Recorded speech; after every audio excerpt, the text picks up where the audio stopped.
daawanaysan waa Soomaali Media waa barnaamijkan idin soo deynjinay galab kasto Jimcaha saacadu markay tahay 5 galabnimo anagoo Jimcaha isla habeenimada 12 kana ku soo celina marka qaar koodna naga daawataan maalmaha kale ee Tuesday-da iyo Wednesday-da iyo waliba Saturday-da oo dadka suburbanka degan ay naga daawadaan iyo waliba meelaha qaar kood oo YouTube-ka aad runtii marka qaar koodna naga daawataan si ka saabtay barnaamijka waxaan ku soo qaadanaa barnaamijyo kala duwan haday noqon wareysano taqaatiirta macallimiinta siyaasiyiinta cilmi-awoodinta degan gobolka Minnesota iyo waliba ardayda marka qaar koodna ku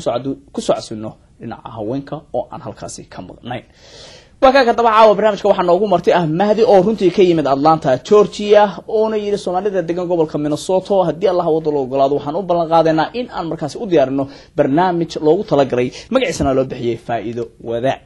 hadaba faa'iidada sidee baa loo wadaagayaa hadii lacagteeda iyo lacagtaada aan isku darsano miraha ka soo baxa sidee baynu markaas u faa'iideysanayna ama aan u kala qaadanayna hawlahaas oo dhan iyo nooca businesska ayuu noqonaya hadii Allah wada loo ogolaado ma dhar baan gadi doonaa ma power baan gadi doonaa iyo waliba mise lacagta laftigeeda aan isweydaarsan doonaa Mahdi ayaa waxa soo su'aalaha hadii Allah wada loo ogolaado halkan diyaar ah inuu ka jawaabo barnaamijkeena hadii Allah wada loo ogolaado wuxuu socon doonaa ilaa nus saac iyo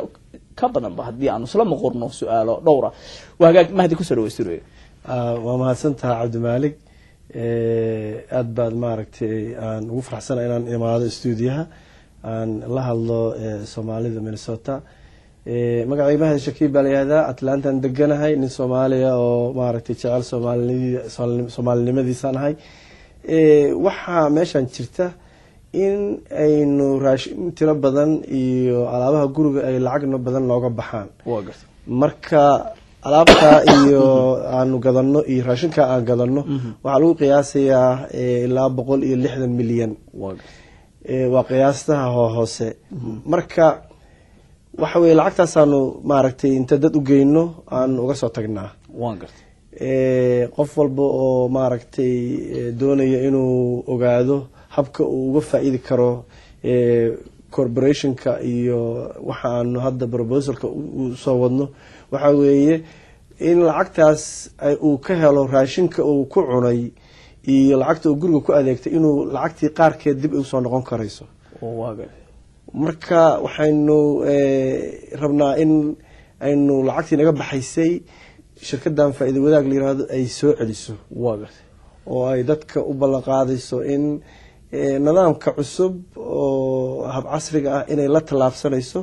shirkaddaanu waa gartay aad baad maasantahay inuu kala qaadno oo si aynu dadka marka dadweynaha degan gobolka Minnesota ama nawaaxiga ama dadka YouTube naga daawada u fahmi doonaan ko waxa tiri shirkadda waxa loo bixiyay magaceeda faa'iido wadaag ayaa loo bixiyay macnaheedu waxa weeye in ay dadku isku yimaadaan ay faa'iidada wadaagaan waa gartay marka waa lacagtii iyo lacagteedii ayaan isku darsanayna baan isma naam waxa weeye maad adigu maasan ereygan sidee buu ku yimid faa'iido wadaag faa'iido wadaag waxay ku timid waa magac